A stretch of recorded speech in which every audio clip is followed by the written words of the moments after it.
Riders on the storm, the ghost of rock and roll dance all over Paris. And yes, it's changed, like Sebastian says. The banks have taken over. Money might be more important than people, according to some. And maybe the Lizard King was always a CIA operative trying to destroy the fabric of America in drunken leather pants just from being better looking than the rest of us and having a deep voice that resonated like God across Apache deserts under red, arrow-filled skies.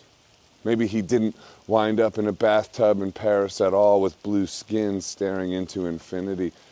Maybe he's the bearded vagrant you see passing on the street asking for €1 and arguing with a dog.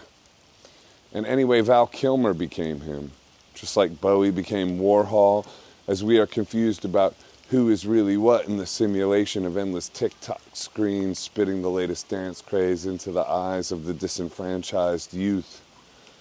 What would Jim say about what's become of this world and the promise of rock and roll, or of his gravestone?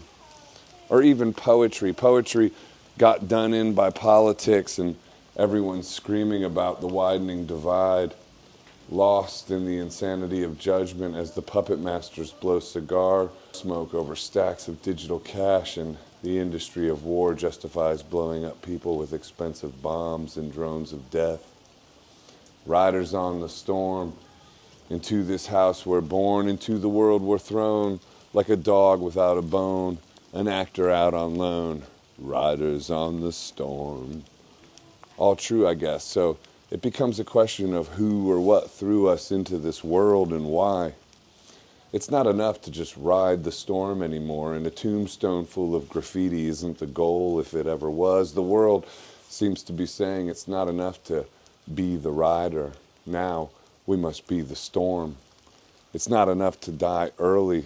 The goal is to finally get born.